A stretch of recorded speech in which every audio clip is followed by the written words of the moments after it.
Blog Talk Radio.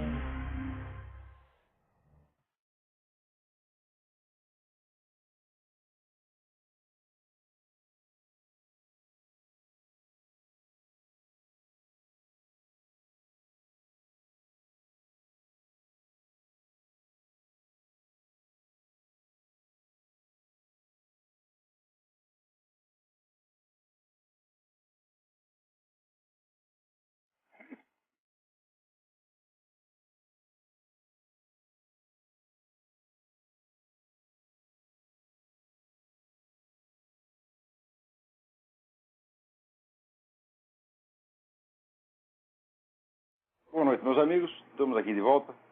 Como sempre, começamos invocando a Santíssima Virgem Maria, o Santo Padre Pio de Pietrelcina, para que roguem a Deus que nenhuma injustiça se cometa neste programa. Queria aqui fazer uns lembretes a vocês que de 11 a 16 de outubro eu estarei proferindo aqui em Colonial Heights, Virgínia, o curso A Consciência da Imortalidade.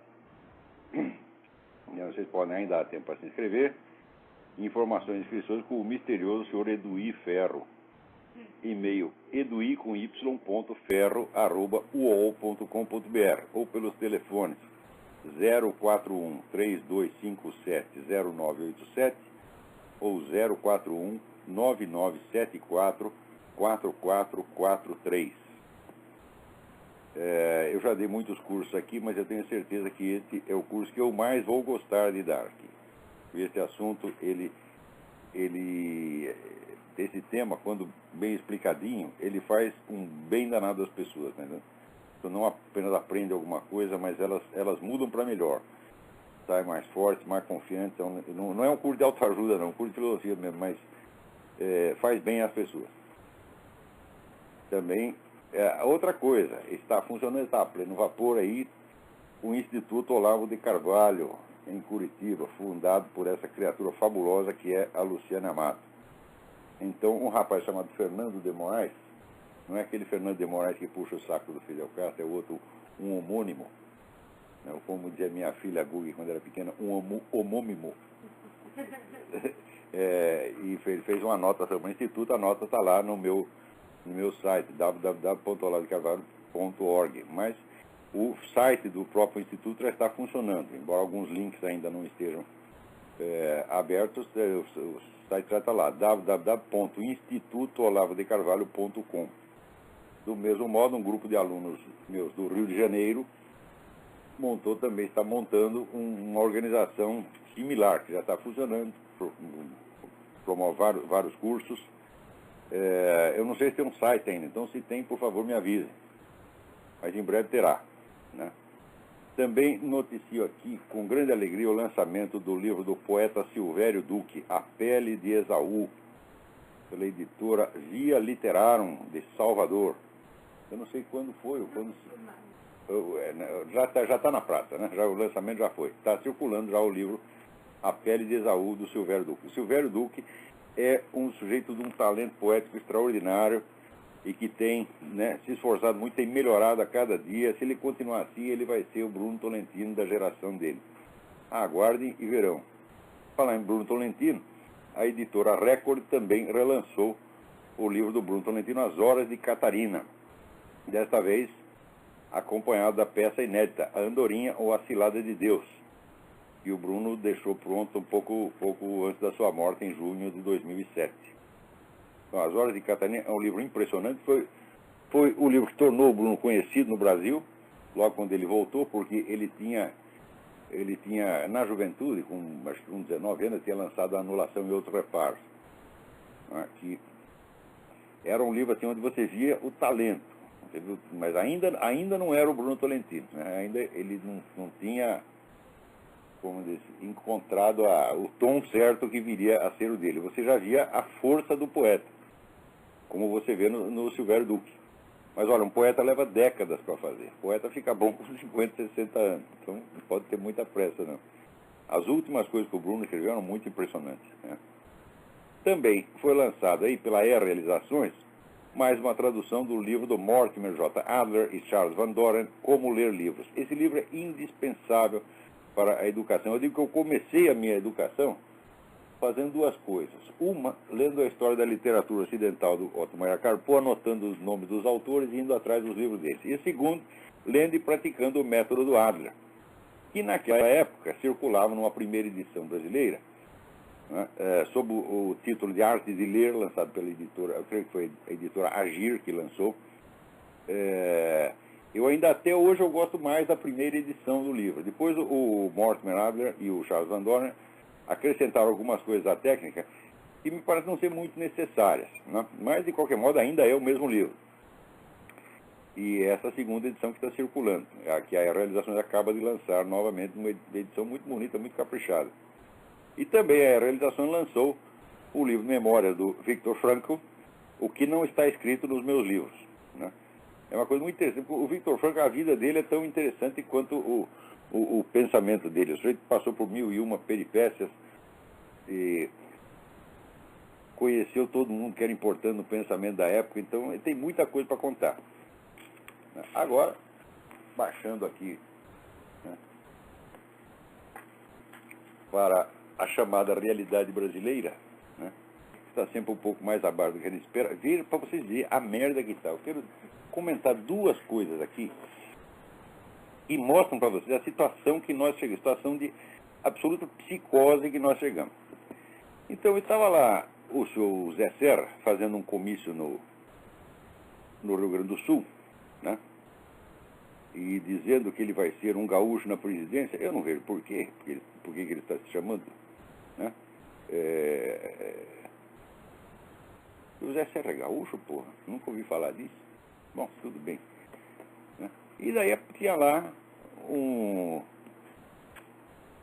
alguns militantes, naturalmente a favor do Serra, com os cartazes denunciando a aliança PT-FARC. O que aconteceu? Os seguranças do Serra mandaram tirar os cartazes. Quer dizer, mas vê que merda, porra. O cara está lá ajudando a sua candidatura, né, tirando um proveito daquilo que o seu próprio candidato a vice falou, tá certo? E tentando, né, dar ao público uma ideia de que você é ligeiramente macho, e você vai lá e contesta. Eu, macho, não, jamais, jamais, jamais, jamais. Eu sou um puxa-saco, né, incoercível. Eu não consigo ver um saco sem eu pendurar e puxar, puxar, puxar, puxar. O Zé Serra não consegue, gente, não consegue parar de puxar o saco dos próprios inimigos dele. Quando você vê as coisas horríveis que eles falam sobre o Zé Serra, algumas verdadeiras, outras falsas, né, e ele não pode falar uma palavrinha contra eles. Você vê, mas essa noção de polidez que se impôs no Brasil é uma coisa impressionante, porque você vê, né, outro dia, por exemplo, eu vi um debate lá na Câmara dos Comuns, na Inglaterra, que tinha um deputado lá, Daniel, esqueci o nome do sujeito, discutindo com o primeiro-ministro, o Gordon Brown. O que ele falava do Gordon Brown era assim, um negócio de enfiar a cabeça na privada e puxar descarga, tá entendendo? E o Gordon Brown também, puto da vida, respondendo por outro. Isso é normal, minha gente. Quer dizer, a polêmica, a discussão política é normal. Se você vê os debates, grandes debates que tinha, né, e nos anos 50, 60, por exemplo, juntaram Brizola e Carlos Lacerda, saia fogo o negócio, era juntar Jânio Quadro, Ademar de Barro, né? Um só faltava voar na goela do outro, falaram coisas horríveis, e eram coisas verdadeiras, porque daí toda a merda escondida vinha à tona, né? Agora não, né? Um ajuda a esconder a merda do outro, porra. Eu vi outro dia a entrevista do Zé Serra, aquilo parecia, assim, candidatura a prefeito de cidade do interior. Não, candidatura a subprefeito de Vila Nhocuné. Porque de conteúdo político não tinha nada. Era só aqueles probleminhas burocráticos administrativos, tão pequenininhos, né? O senhor vai aumentar o pedágio, o senhor vai diminuir o pedágio, né? Como é que vai ser a concessão das estradas? É coisa assim de interesse de 3 ou 4 grupinhos, só besteirinha, né? Política mesmo não se discute. A Revolução Latino-Americana que está aí em curso não se discute. A matança anual de 50 mil brasileiros não se discute. Nada de sério, nada de verdadeiro, só picuinha. O Zé Serra, evidentemente, estava sentindo muito à vontade, porque é disso que ele gosta, né? A mensagem dele para vocês, ó, Olha aqui, eu não sou um político, eu sou só um gerente de supermercado, tá entendendo? E vou fazer tudo direitinho, né? Vou grudar os precinhos direitinho, vou consertar os carrinhos para você levar as latas, né? É isso, né? É uma coisa aviltante. Agora, quando chega lá os moleques querendo ajudar o Zé Serra, porra, né?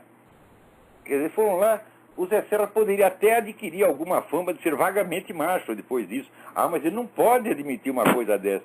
Oh, meu Deus do céu! Quer dizer, eu ainda estou pensando, eu falei, olha, eu vou ter que tomar aqui uma injeção de morfina para votar no Zé Serra, porque o Engove não basta mais. Para votar no FHC eu já tomei 3 sacos de Engove, né? Agora eu falei aqui, para votar no Zé Serra precisa morfina, porra, né? Agora também não sei se a morfina vai funcionar depois dessa, porra. Quer dizer, que coisa! Né? Olha, aqui, foi lá no Rio Grande do Sul. O Rio Grande do Sul é o lugar certo para falar isso. Por quê? Porque o Olívio Dutra, ele recebeu oficialmente no Palácio do Governo os líderes das Farc, porra. Puxava o saco dos caras. É o Olívio Dutra, aquele mesmo que diz que é campeão de punheta, né? Depois... É mesmo, acredito. Só que é punheta mental. Ele fazia assim na testa, né? Esfregava a testa e, né, quando ejaculava, abria um buraquinho, saiu um monte de besteira. Isso é masturbação dele, né? Masturbação mental. Peraí, tem alguém na linha aí. Alô, quem é? Alô? Sim, quem é? É o Luciano, Niterói. Luciano, tudo bem? Tudo bem? Olá, frequentemente tem saído na grande mídia essa questão do OVNI, né, do aparecimento de OVNIs e a possibilidade de invasão de extraterrestres. Eu particularmente não acredito muito nisso, porque se eles realmente fossem seres evoluídos e tudo mais, eles viriam aqui, bateriam um papo com a gente. Então o que o senhor acha que isso aí realmente, no fundo, por trás dessa história, o que tem, hein? Não, eu acho que a invasão dos OVNIs é verdadeira, porque eu mesmo sou um deles. Isso você não percebeu ainda, não? Então, esse negócio de invasão de OVNI deve ser verdadeiro, né? Tanta gente diz que eu sou um ET que eu já estou acreditando. Então, agora, eu falei que eu ia falar 2 fatos que eu vou mostrar para vocês como é que as coisas estão. O segundo é o seguinte. O jornalista Ivo Patarra escreveu, já faz algum tempo, um livro que se chama O Chefe. O livro conta a história do mensalão com todos os detalhes e mostra, né, que o seu Lula é o chefe do negócio, era o comandante geral da putaria, tá entendendo? Não tem como escapar. Muito bem. Nenhuma editora quis publicar o livro, que já está circulando então numa segunda edição por internet. O Ivo acrescentou novos materiais lá, e o livro então pode ser descarregado no site www.escandalodomensalão.com.br. Não deixem de descarregar e ler esse livro e ver se tem explicação a conduta do Lula nesse episódio. Agora, por que nenhum editor quis publicar esse livro? Por que tem que esconder? Tem que esconder pela mesma razão que tem que esconder as faixas sobre as relações PT-FARC.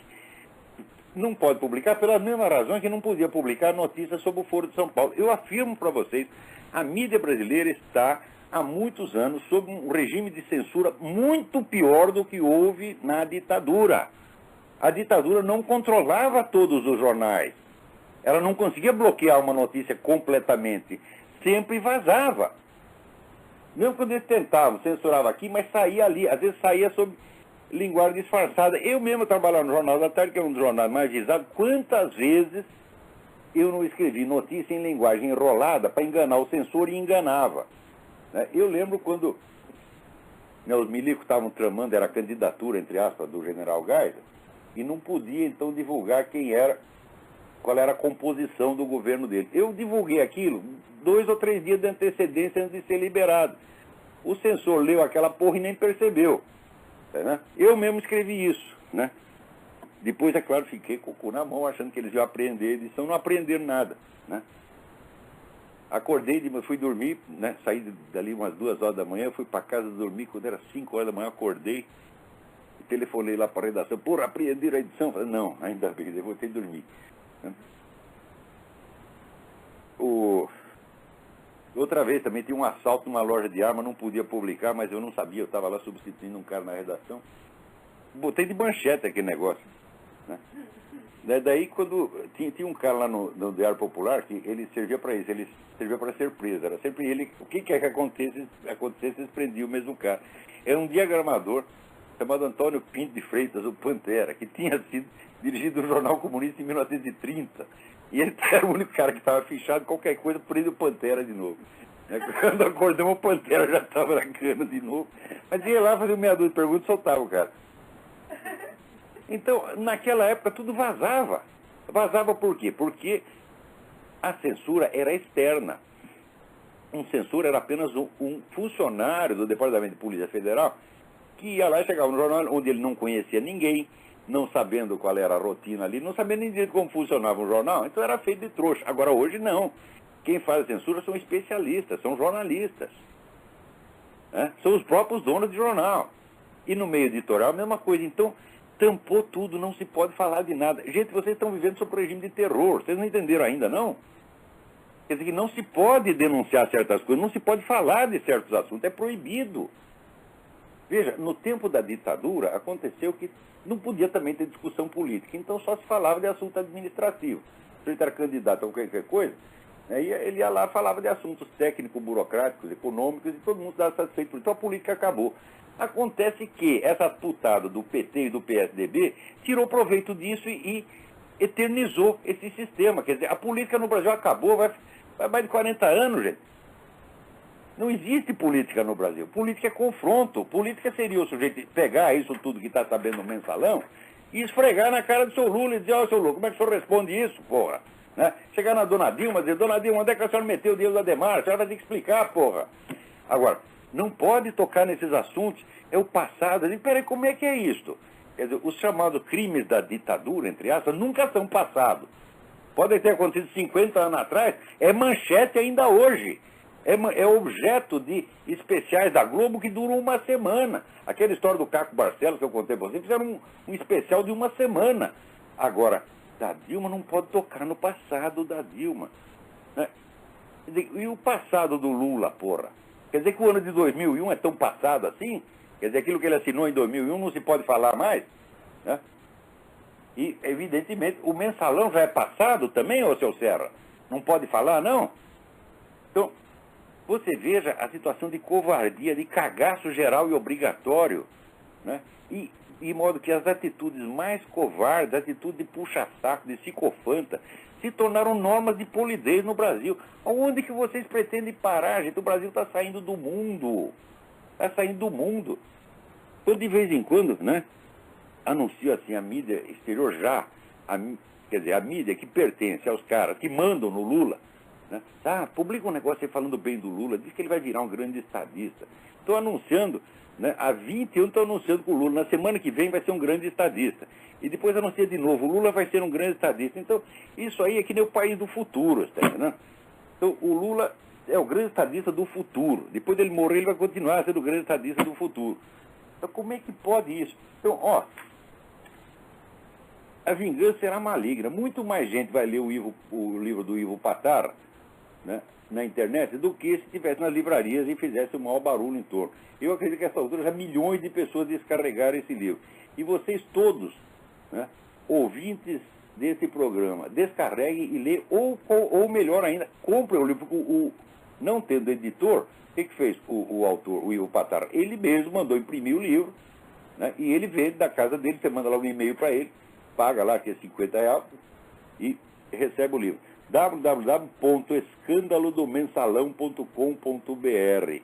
E também no Mídia Sem Máscara tem lá uma entrevista com o Ivo Patar, onde o Ivo afirma claramente a respeito do mensalão: o Lula é o chefe, a rede de esquemas é enorme, complexa, e se houver inteligência, Lula não deve saber dos detalhes até para não ser envolvido. Mas é claro, escuta, mas nem Al Capone sabia todos os detalhes da máfia, porra, né? Então, divulguem isso também. Vamos fazer um barulho, fazer o país inteiro tem que ler esse livro para saber quem é esse filho da puta que nos governa. Filho da puta, mentiroso, canalha, tá certo? Puxa saco de terrorista, puxa saco de narcotraficante, né? Quer dizer, é uma vergonha. Esse homem merece um desprezo ilimitado, tá entendendo? Essa semana saiu uma notícia que houve um encontro entre dois presidentes, o encontro do grupo gay e jovem e o presidente de um negócio que se chama República. Então aparecia lá os dois abraçadinhos, né?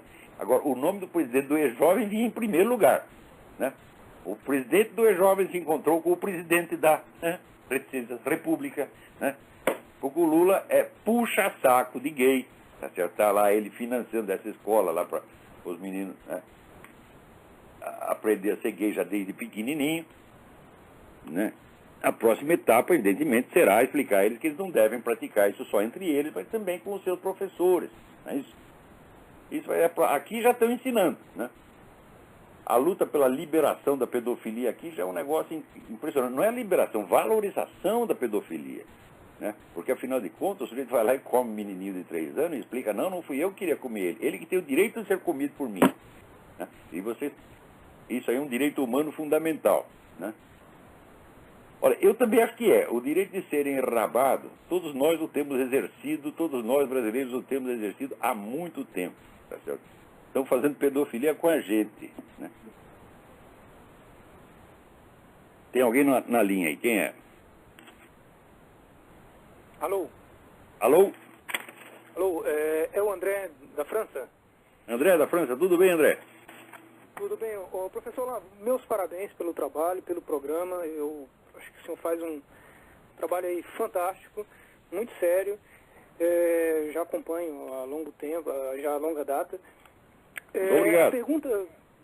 A pergunta é com relação à questão aí dos 3 poderes mundiais, né, que o senhor já citou isso várias vezes, e que, bom, a gente que está em busca aí da verdade, às vezes vemos algumas coisas, atitudes, né, de alguns governos, e sempre perguntando, poxa, tem alguma coisa estranha, né, tem algo por trás, mas chegar a essa conclusão é algo muito difícil. Eu acho que o senhor sintetizou muito bem, né, essa coisa dos 3 poderes, porque realmente as peças se encaixam perfeitamente, né?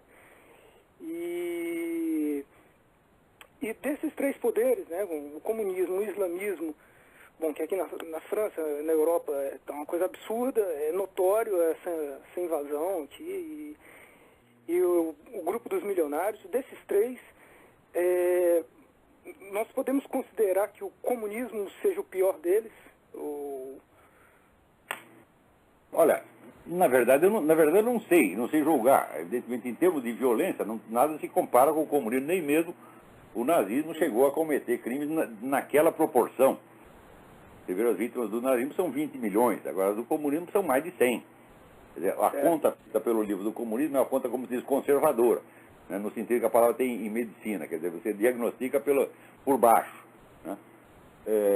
Mas os outros também, é difícil você julgar isso aí, porque existe o problema da cumplicidade. Por exemplo, agora saiu o livro do Chuck Morse, né, mostrando a cumplicidade entre esses radicais islâmicos e o nazismo durante a guerra.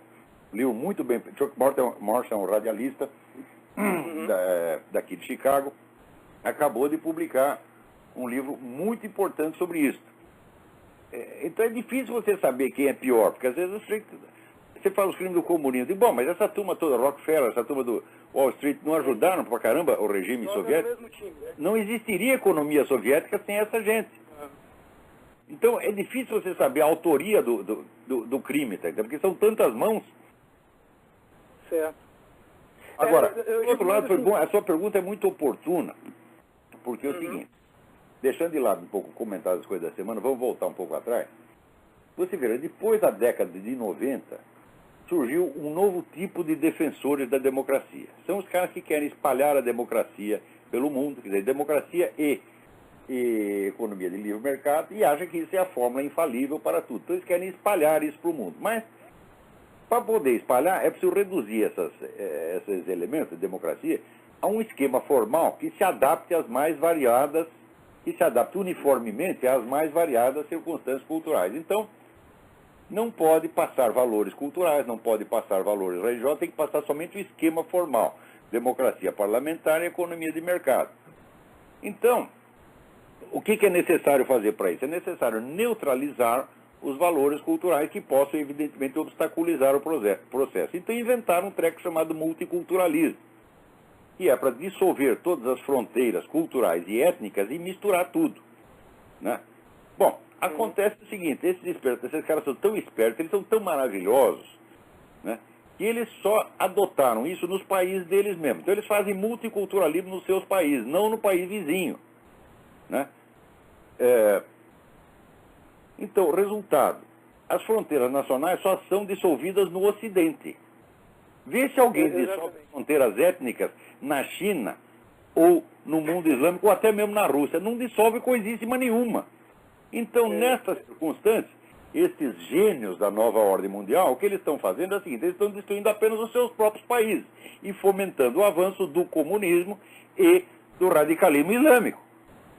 Esses estão levando toda a vantagem. A longo prazo, eu acho, o globalismo ocidental vai ser neutralizado, porque ele está se liquidando a si mesmo, né? Ele implanta esse multiculturalismo, onde as minorias mais barulhentas acabam prevalecendo sobre a maioria nacional. Aqui nos Estados Unidos, você vê agora esse negócio dessa mesquita, aí, quer dizer, que é um aquinte, né? Querem botar lá uma mesquita e o presidente da República vai lá e apoia o negócio, embora 90% do país seja contra. Então a opinião da maioria não interessa mais, interessa somente a minoria barulhenta apoiada pelos grandes grupos. Tá certo? Olavo, então, desculpa, só terminar a explicação para você ver onde é que isso vai dar. Então acontece que nessa circunstância, quem leva vantagem? Leva vantagem o grupo étnico que tenha mais firme identidade e que seja mais apegado à sua identidade, como são os muçulmanos. Você dissolve todas as identidades menos uma. Essa aí saiu ganhando. Então eu acho que a longo prazo o problema vai ser uma disputa entre o movimento comunista e o mundo islâmico. A nova ordem mundial terá acabado. Tá certo? E entre os dois, o mais forte é o Islã, a longo prazo. No contexto cultural, né? No contexto... O Islã progride, assim, de uma maneira amebiana, você está entendendo? Ele vai pegando pessoa por pessoa, sem fazer muita propaganda, sem fazer muito barulho, e a partir da hora que o sujeito entra no Islã, ele corta os contatos com os infiéis. Ele não fala mais, ele não tem mais convivência. A pessoa socialmente desaparece e passa a integrar o grupo islâmico. E assim o negócio vai crescendo invisivelmente numa velocidade assombrosa. Então, isso, mais em aqui na Europa é o esquema islâmico, evidentemente. Aqui na Europa está uma coisa assim, está caminhando a passos largos, né? É impressionante, é absurdo. Eu lembro de um programa, já há alguns meses que eu vi um programa aqui na França, e tinha um deputado suíço.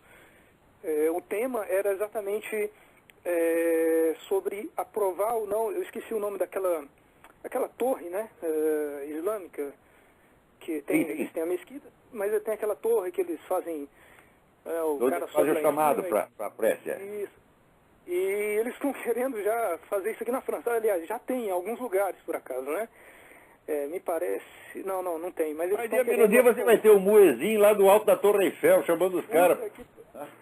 É impressionante. E aí, esse mesmo deputado, ele comentou, porque no mesmo período, eles estavam querendo aprovar a lei na Itália para tirar os crucifixos, né?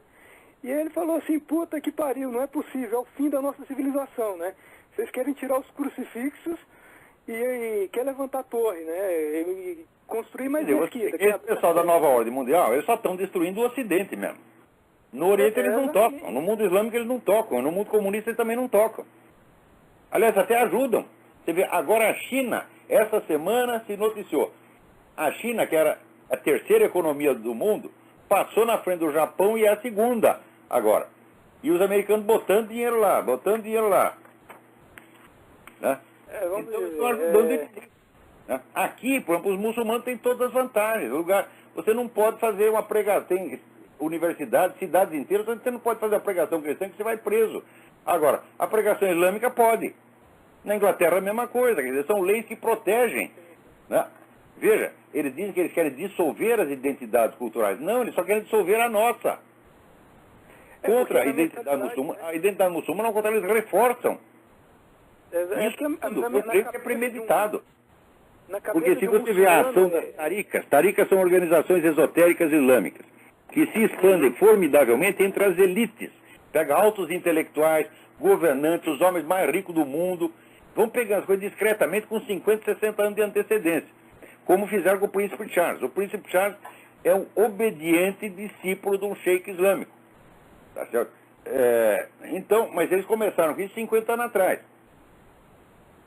Quando o pessoal vê o efeito externo, não sabe de onde aquilo apareceu. Inclusive essa coisa toda de nova ordem mundial, o pessoal pensa que é uma coisa que está acontecendo espontaneamente, graças à expansão dos mercados. Eu digo, não. Você procurar livros publicados 50, 60, 70 anos atrás, você vê que é um plano, é uma ideologia.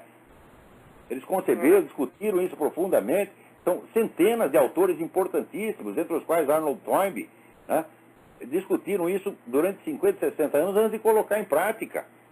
E quando coloca esse discurso ideológico, né, por exemplo, a dissolução da família, isso é uma coisa que foi discutida 60, 80 anos atrás.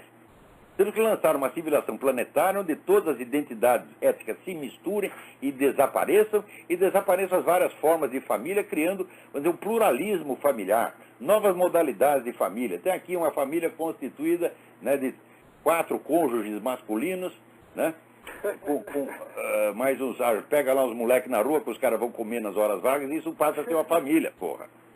Quer dizer, a aceitação da pedofilia como família é uma coisa que você pode contar. Isso aí vai ser logo, em 5 ou 6 anos, isso vai estar implantado. O sujeito casa lá com uma menininha de 5 anos. E casamento entre espécies?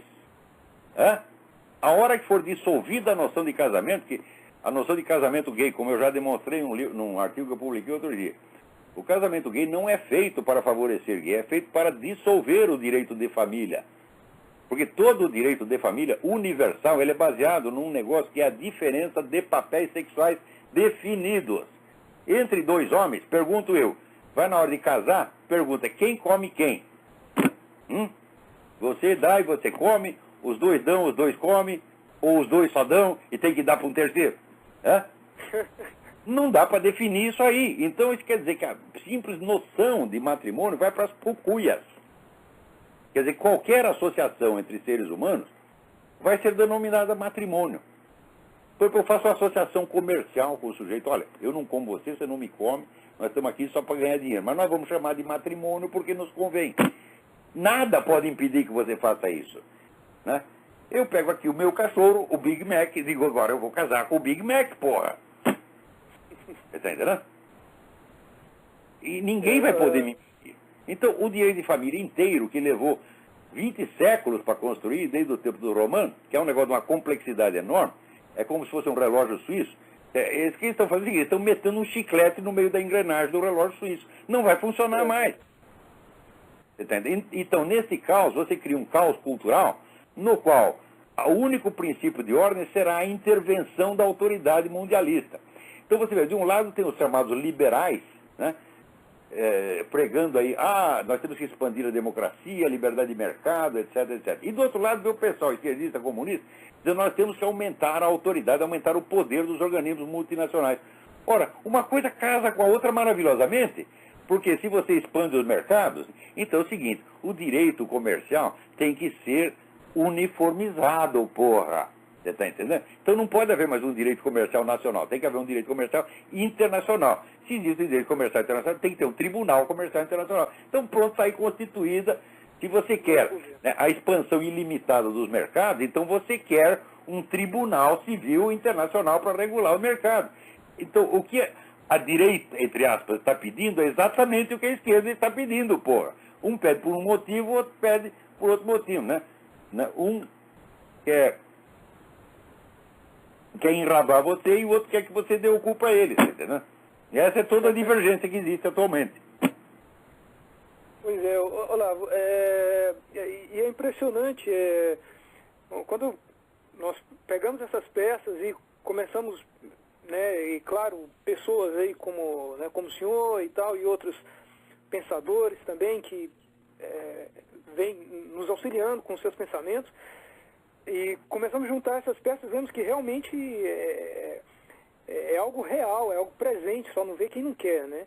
Claro, agora você vê que muito do que circula de informação a respeito de nova ordem mundial só pode ser compreendido à luz da competição entre os três grupos globalistas. Por exemplo, nos últimos anos, o que saiu a respeito do Bilderberg, do grupo Rockefeller, etc., é uma monstruosidade da biblioteca inteira. Quando você vai ver, tudo isso vem da Rússia. Então, é um dos esquemas globalistas que está denunciando o outro. Isso não quer dizer que as informações que estão colocadas ali sejam falsas. São verdadeiras, só que está ocultando, um esquemão está ocultando o outro esquemão, tá entendendo? Então a gente, olha, para estudar esse assunto, a pessoa tem que estar com muita seriedade, com muita firmeza e disposto, vamos dizer, a levantar 1000 hipóteses erradas para você acertar na milésima se conseguir acertar. Não é essa coisa de sair berrando aí que nem Alex Jones, não, temos que denunciar a nova ordem. Calma, Alex Jones, inclusive, Alex Jones obviamente trabalha para os russos, né? É coisa evidente. Alex Jones, o tal do William Engdahl, isso aí é tudo pessoal que trabalha para os russos. Então a finalidade deles é botar em evidência um esquema global para esconder o outro. Porque é muito mais fácil. Veja, aqui nós estamos nos Estados Unidos, é a terra da informação. Aqui tem o Freedom of Information Act. Aqui você descobre o que você quiser. Só não fica sabendo das coisas se você não quiser. Agora, então é muito mais fácil você obter informação sobre pactos secretos, entre aspas, feitos por Rockefeller, do que você descobrir alguma coisa sobre o que se passa na Rússia, onde até hoje é tudo fechado. Né? Então, aquele sobre o qual tem mais informação se torna mais visível. Isso cria uma ilusão de ótica. Você tem a impressão que é o Rockefeller que está decidindo até o que a Rússia faz. Você está entendendo? Então, essa ideia de que existe uma central global mundial não existe. Existem três. E elas estão em competição. Às vezes colaboram com os seus interesses. Mas as três têm fontes independentes. Pois é. Olavo, é um prazer. Obrigado aí pelos esclarecimentos. Vou acompanhar aqui, vou desligar e vou acompanhar, continuar acompanhando. Obrigadão. Obrigado. Por essa semana aqui eu recebi a notícia de que o blog do Júlio Severo está bloqueado em certos lugares, não conseguem acesso, né? E parece que alguém lá andou classificando o blog do Júlio Severo como blog de ódio, né? E, então, olha, de fato, hoje em dia a coisa mais fácil é você tapar a boca do seu inimigo. Você diz que ele está fazendo discurso de ódio e pronto, vem a ONU, vem, né? Até a Organização Mundial da Saúde fala que você é insalubre e cala a sua boca. Você está lá pregando o evangelho. O evangelho é discurso de ódio, porra. Está lá o discurso que diz, eu não vim trazer a paz, mas a espada. Isso é discurso de ódio, você está querendo matar as pessoas. Tá certo? Então até o evangelho virou discurso de ódio. Então, qual é a surpresa? Né? Agora, veja, a internet, ela ainda é um campo onde você pode exercer a liberdade de expressão se você souber contornar essas coisas. Né? Eu sugiro o seguinte, você faz lá, programa o seu site, para ele ser reproduzido automaticamente com outro endereço toda vez que for bloqueado. Então bloqueia 1 bilhão de vezes, 1 bilhão de vezes aparece outro endereço. Dá para fazer isso. Nós vamos ter que recorrer a esses estratagemas. Né? Agora, aqui, o Rômulo Viana, do Rio de Janeiro, tem mandado várias mensagens denunciando lá a corrupção, né, do governo do estado do Rio, o seu Sérgio Cabral. Olha, nem precisa, Rômulo, porque todo mundo sabe que esse cara é um filho da puta. Tá lá vocês viram o vídeo que nós botamos no Mídia Sem Máscara, né? Tô lá inaugurar um conjunto educacional e daí chega um moleque lá, coitado, humildezinho, dizendo, olha, mas aqui a piscina não funciona, a quadra de telha não funciona, nada funciona, a gente não pode nem entrar. O que faz? Tá lá o governador do estado e o presidente da república. O que eles fazem? Ouvem atentamente o menino com a educação e o respeito, o carinho que se deve, né, aos mais jovens. Pergunta, o que foi, meu filho? Daí, da sua denúncia, vamos anotar aqui, vamos investigar para ver que merda está acontecendo. Não, caíram de pau no moleque. E o Lula, preocupadíssimo, vira lá para o assessor e fala, pô, isso vai dar um prejuízo político para nós. Ele está preocupado com o prejuízo político e não com o atendimento à infância do Rio de Janeiro. E o governador ainda grita com o rapaz, diz, seu sacana, cala a boca, seu otário, é um cafajeste, filha da puta! Por que não vem falar isso pra mim? Vem aqui na minha cara dizer que eu sou sacana, que eu sou otário, e enche sua cara de porrada, seu bosta. Né? Mas não é homem, isso aí não é homem, tá entendendo? Não é homem pra falar. Pô, fala assim com um menino. Né? Se chegasse lá um negão de 2 metros, eles iam responder assim, não. Ah, mas é um neguinho pequenininho, então vamos cair de pau nele, porra. Que é isso? Olha, o que eu acho, às vezes fico meditando essas coisas, e vendo, esse pessoal tem mentalidade sociopática, eles não têm os sentimentos normais. Por exemplo, o sentimento, vamos dizer, de proteção ao mais jovem, que é uma coisa natural no ser humano, que todo homem adulto tinha que ter, eles não têm. Chega lá um menino falando isso, eles se sentem ameaçados, como se fosse, né, o Mike Tyson que está lá, porra. Você está entendendo? Se sentem acuados, então se defende que nem, sabe, um porco-espinho acuado. Né? Parece que é assim, um urso atacando o porco-espinho começa a soltar espinho, porra. Esses sentimentos assim não são normais. Por exemplo, eu não estou brincando, minha gente. Quando eu falo sociopatia, é uma coisa, vamos dizer, é um quadro perfeitamente descrito, tá certo? Milhares de livros. E o quadro é exatamente o que a gente vê quando olha um Sérgio Cabral, quando olha um Lula, fala, são sociopatas, são pessoas que não têm sentimentos morais normais. São sentimentos perversos. E como pode votar nessa gente? Eu não votaria no Sérgio Cabral para presidente de um clube de futebol. Não digo para presidente de um clube de futebol. Tipo, um clube de futebol de botão. Eu não votaria, porra. Agora, votam nesses caras por quê? Sabe, eu vou dizer por que votam. Porque o brasileiro já entrou naquele estado perverso, onde ele não quer uma pessoa de qualidade, porque perante uma pessoa de qualidade ele se sente inferior. Então ele quer um pior do que ele. Por isso dá um alívio para ele, porra. Então estão pervertendo o povo a esse ponto. Eu tenho que votar num pior do que eu, porque isso que ele faz qualquer um pode fazer, eu também poderia. Então, os governantes, os homens célebres, eles viram anti-exemplos. Tem uma amiga minha aqui que brinca, diz, eu não sou inútil, ou pelo menos sirvo de mau exemplo. Todos esses caras, a função pública deles é servir de mau exemplo e fazer com que as pessoas se sintam aliviadas da sua má qualidade. E agora vão votar na Dilma. E, oh, meu Deus do céu, você aceita a Dilma como garçonete? Então, não é de jeito nenhum. Essa mulher não tem educação, não tem cultura, não tem presença para ser uma garçonete num restaurante que eu monte. Eu não aceitaria ela, porra. É? Você vê que a mulher é uma grossa, metida, inculta, semi-analfabeta, pentelha, arrogante, não tem nenhuma qualidade, zero de qualquer qualidade humana. É por isso mesmo que escolhem. Por que escolheu o Hugo Chávez? Você olha a cara do Hugo Chávez, meu Deus do céu. Olha, alguma mulher normal pode se sentir atraída pelo Hugo Chávez? Não. Então as mulheres olham e falam, não, eu vou votar no Hugo Chávez porque ele é feioso. E eu vendo ele, eu me sinto aliviada de ter o marido que eu tenho. Você está entendendo? Então, assim, se eu fosse casado com o Hugo Chávez, seria muito pior. Então eu vou votar no Hugo Chávez, porque daí a gente se sente melhor. É assim que está o negócio.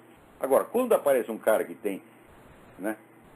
Você vê aqui, aqui tinha, por exemplo, tinha 2 possíveis candidatos pretos. De um lado tinha o seu Obama, do outro lado tinha o Alan Keyes. O Alan Keyes é um homem de uma cultura extraordinária, um homem que nunca roubou um palito de fósforo, fala bem, se explica bem, sabe o que está falando, é um homem de respeito. E tem o outro, que é o seguinte, você não sabe nada, não tem um documento do filho da puta.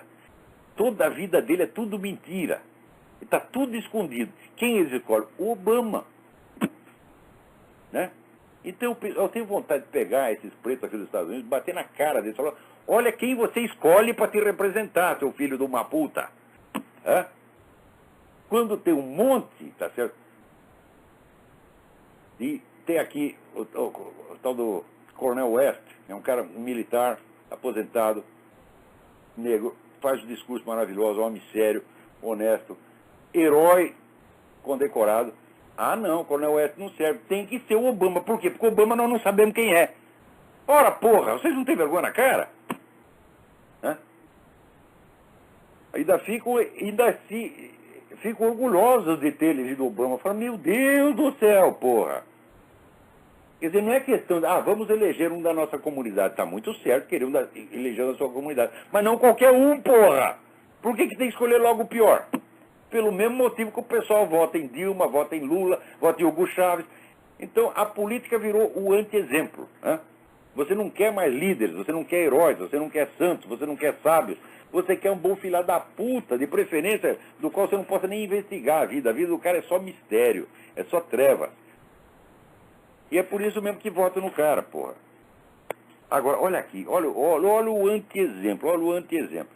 O senhor Juan Manuel Santos se elegeu dizendo que não, agora é a linha dura, nós não vamos mais tolerar esse negócio de Farc, etc, etc. Primeiro ato dele na presidência, dizer que não vão mais verificar se existe a presença das Farc e do ELN na Venezuela. O que é isso, porra? Hã? O que é isso? Isso é uma traição ou o que é? Ou ele está se fazendo esperto e depois quer dar uma rasteira nos caras? Eu só sei o seguinte, que, como diz aqui o Eduardo Mackenzie é um jornalista colombiano que vive na França. Né? Ele publicou aí, no Mídia Sem Máscara, está lá, desta semana, um artigo espetacular. Tudo que esse cara escreve é espetacular. Ele escreveu um livro de 700 páginas sobre as Farc, é a melhor coisa que eu li a respeito. Ele sabe tudo a respeito. Então ele diz o seguinte, olha aqui, cada vez que o governo colombiano faz concessão às Farc, essas respondem golpeando brutalmente. O carro-bomba que explodiu em Bogotá em 12 de agosto de 2010 é a confirmação dessa triste lei. É exatamente, você mostra fraqueza, eles batem. Aqui, como dizia aquele sujeito que foi secretário da Defesa aqui, até esqueci o nome do cara, porra. Putz, eu tô ficando velho mesmo. O Rumsfeld, Donald Rumsfeld, ele dizia, a fraqueza atrai a agressividade. Isso é a coisa mais óbvia do mundo. Isso aí, Santo Tomás de Aquino já dizia, sabe qual é a diferença entre o medo e o ódio? Você vê o inimigo. Se ele é mais fraco, você o odeia. Se ele é mais forte, você tem medo. Então, é a mesma coisa. Então, você pôs o rabo entre as pernas, você vai apanhar.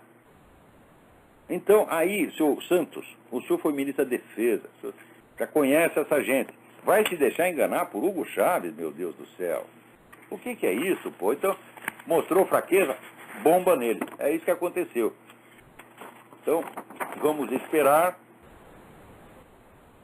Aqui foi lá Lula, todo mundo lá fazer pressão em cima do Juan Manuel Santos. Ele bobeou, ponto, levou bomba. Né? Agora, olha aqui. O governo da Venezuela está preocupadíssimo com o Alejandro Penha Esclusa, porque diz que o Alejandro Penha Esclusa tem um esquema de propaganda. Esquema de propaganda é o seguinte, é o sócio dele na ONU América.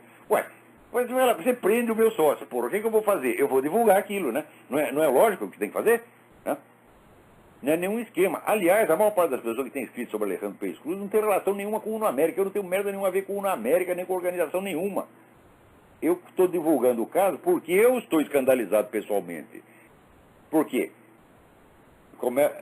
Vem com o rótulo, Alejandro Penha Esclusa é um terrorista. De qual é a prova? A prova é que ele foi apontado como contato de um outro sujeito que também não está provado ser terrorista, que é o tal do Chávez Abarca.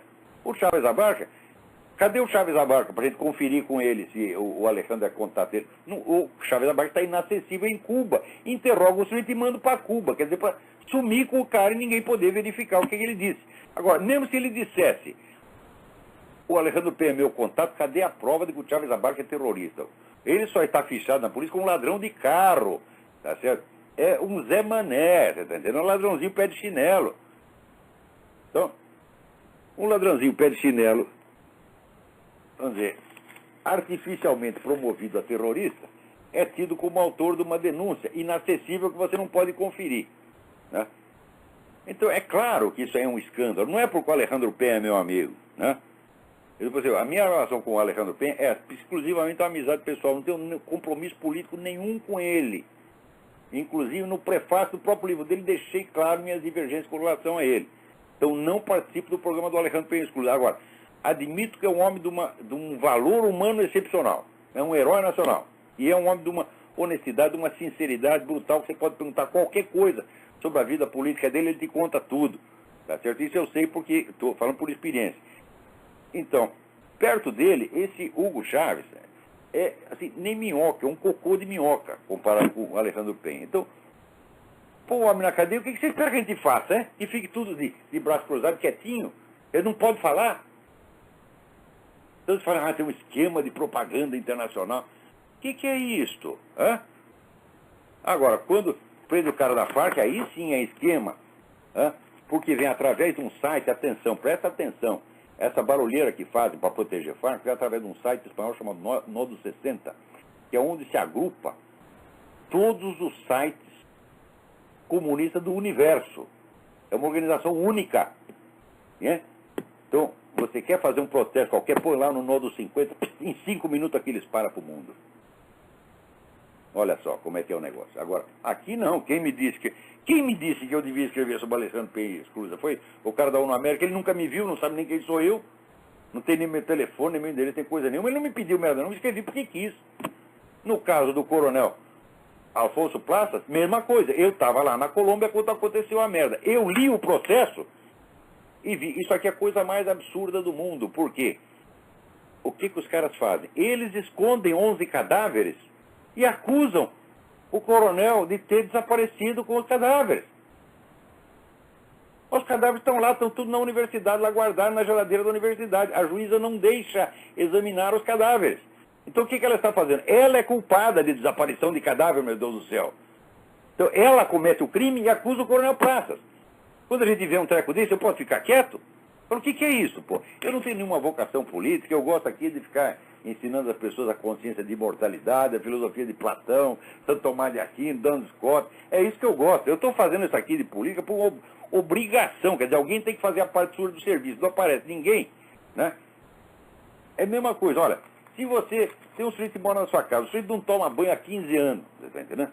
E ninguém dá banho no filho da puta, um dia você diz, porra, vou eu dar banho no desgraçado, pô, vou cato ele aqui pela goela e jogo ele na banheira.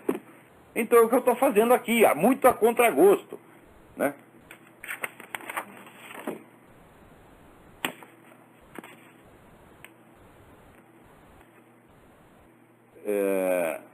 Aqui, o novo livro de Fidel Castro deve ser uma obra-prima.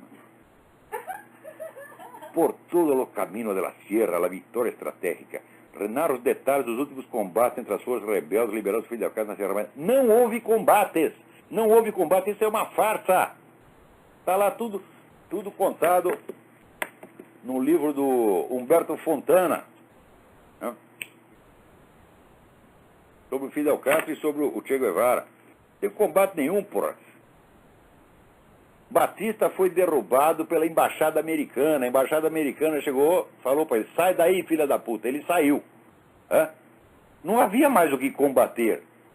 Foram os americanos que botaram o Fidel Castro lá, porra. E depois o cara ainda vai reclamar. Aqui é sempre assim. Tá vendo? Ó, a ajuda comunista, ele depois põe no seu cu. Sempre foi assim, porra. E olha aqui, ô Serra.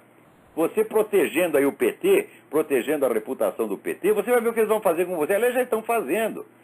Lê lá no vermelho.org, lê lá no site do próprio PT, as coisas que falam, dizem a seu respeito. Lê aquele merda do Paulo Henrique Amorim, as coisas que ele diz a seu respeito. Então, significa o seguinte, você está dando a eles o monopólio do direito de acusar. Só eles podem acusar, você tem que enfiar o rabo entre as pernas.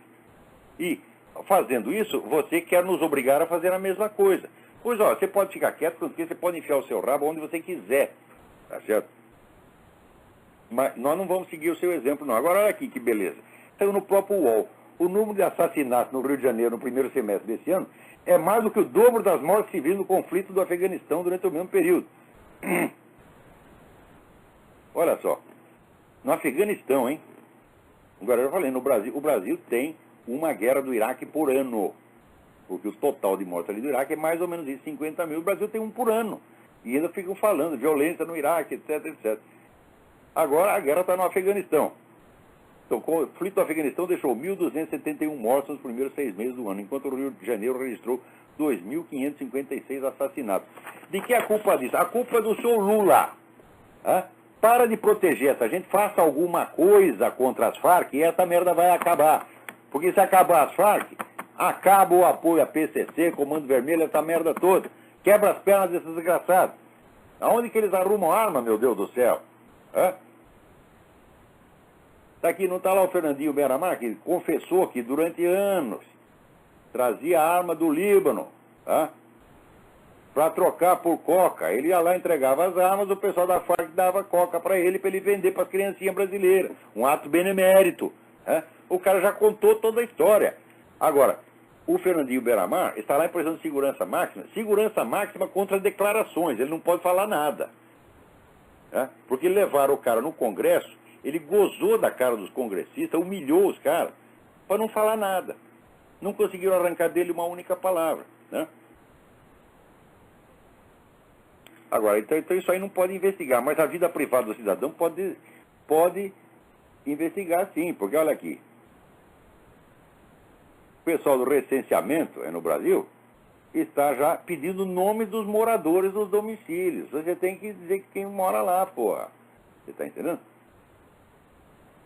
Olha aqui. O que é isso, porra? Que recenseamento? Isso não é recenseamento, isso aí é polícia. Existe um grande risco real de vazamento de informação, mas o vazamento é automático, meu Deus do céu. Isso é que nem o projeto Sivan, né? Bota lá os radares na Amazônia, essa coisa toda. Veja você, e passa a informação direto para a USP. Ora, a USP é a central da subversão latino-americana. Passar para a USP, meu filho, é passar para o Foro de São Paulo. E passar para o Foro de São Paulo é passar para as Farc. Então está lá o Exército Brasileiro super equipado, com radares, etc., para trabalhar para as Farc. E os caras consentem nisso. E ainda ficam contentes que quem ganhou o projeto foi a firma americana da qual eles apostavam e não a francesa, que era apoiada pelos comunistas. Falaram, olha, tem duas firmas, as duas propõem fazer o mesmo serviço para os comunistas.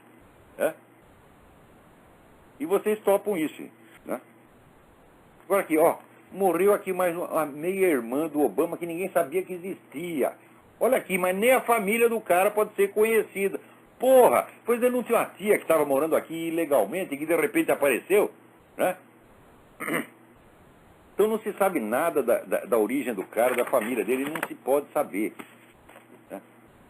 Agora, para não dizer que é só na política que está na merda, aqui, fizeram lá né,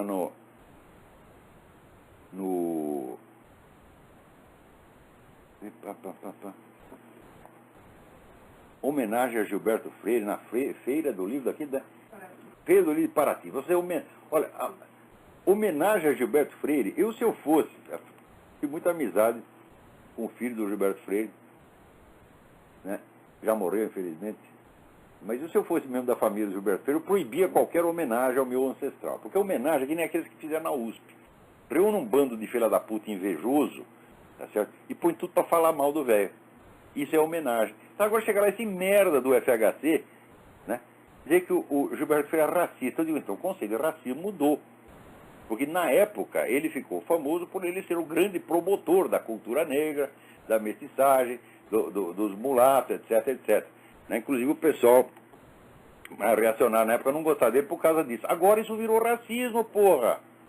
Quer dizer, inverteu o sentido da palavra e está lá o Fernando Henrique legitimando, né, esse estelionato verbal. E diz, não, era um grande sociólogo, mas era racista, daí pimpino o narizinho, faz aquela cara de nojinho. Né?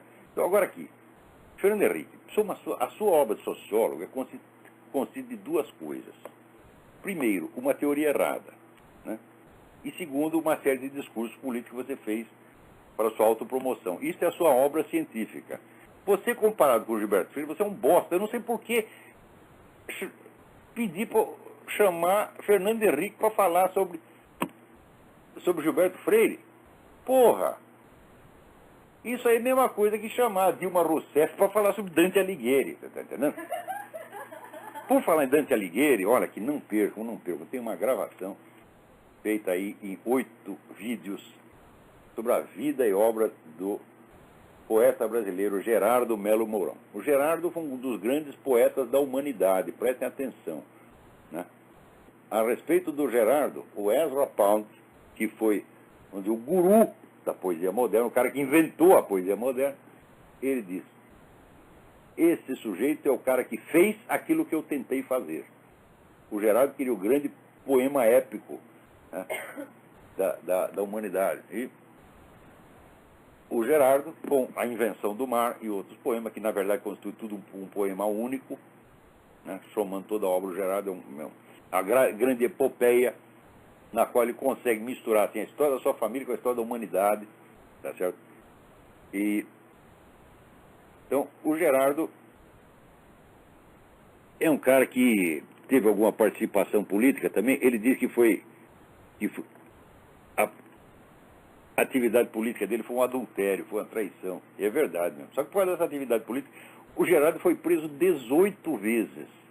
18 vezes. Foi preso no tempo do Getúlio e foi preso depois no tempo dos milicos. Até hoje ninguém sabe por quê, porque não tem processo nenhum, não tem acusação formal nenhuma e, sobretudo, não tem prova de merda nenhuma. Tá certo? Então, ele conta lá, é muito divertido, né? Procurem no YouTube Gerardo Melo com 2 L's Mourão. Tá certo?